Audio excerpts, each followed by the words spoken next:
CMMC is certainly a now issue, and it's also a future issue because it's a phased-in approach. But if certainly we're not getting started at this point, it's critical that we start that process, start reviewing your environment, and then creating this plan of action and how you're going to reach that compliancy.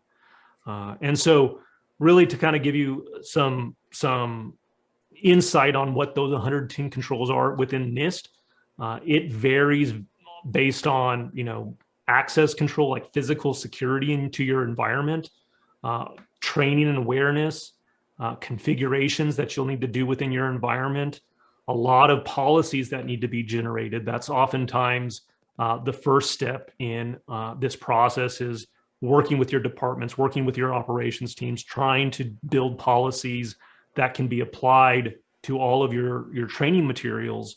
And that is a process that involves everything from operations to HR, all departments. It's a bit of a misnomer to think that IT is responsible for security. It's a shift. It's a paradigm shift in thinking where it's more of an organizational programmatic approach of understanding that everyone needs to play their role into pushing this forward. It can't be just an IT person because they don't have the requisite skills necessary to really build a lot of these requirements that are affecting the entire organization and how you run your business and how your employees work and the training that they receive. So there is a lot of technical requirements in these regulations, but there is also a lot of stuff that's beyond just the technical stuff, and that's important to drive home.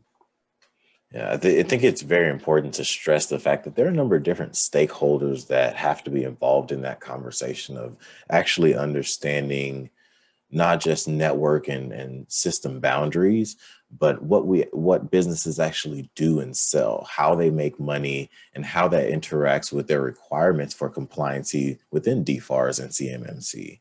Understanding whether or not you're doing something that is a COTS product and straight off the shelf, not making any modifications to that, or if you're doing something that's very custom, direct for the client, that works within that space, and you're going to be heavily required of level 3 flow down requirements that sometimes even require that your prime can look at your system. So understanding and preparing for the level of compliancy that you have to adhere to based on what you do as a business is really important. And these controls help to build an understanding of that. Mm-hmm. Where do I lie? Where do I fit? And what do I actually have to do to be successful in reaching the level of compliancy for CMMC? Yeah, and it's important. You touched upon system boundaries, and a lot of questions that we receive is, what do I need to protect? Is it just my ERP system? Is it just my email system? And that's part of the process of doing this assessment is following those breadcrumbs, right?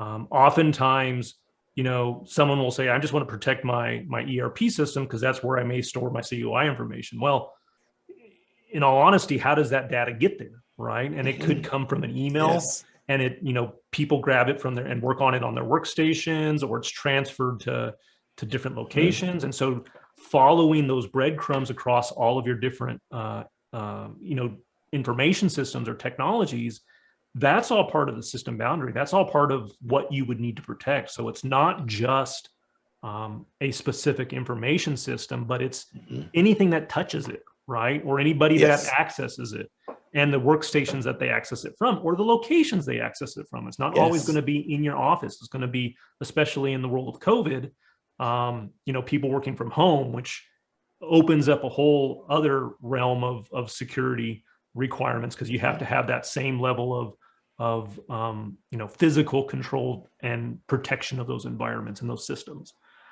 So all of that is within the system boundaries, especially if that information is being moved around and within your network, or printers for that matter. If you're printing any sort of like engineering documents or mechanical designs, all of that fall under CUI.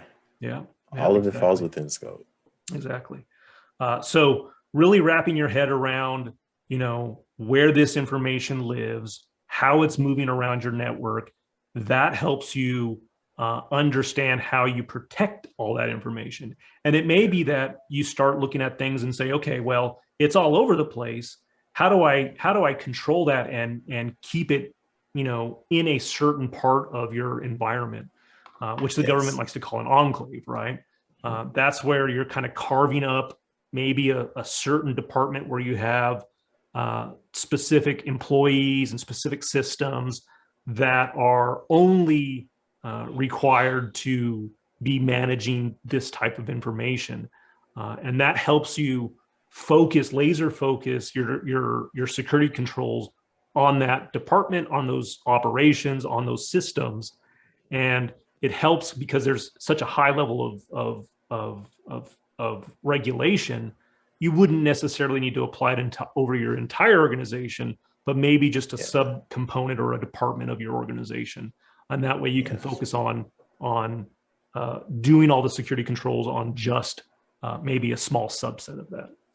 Yeah, and while it may be a greenfield solution, with some of the products that we'll talk about that kind of have to go into that solution for an enclave, it does become very cost efficient compared to trying to assimilate all of those security practices to your full organization when all of your employees don't need that level of compliance.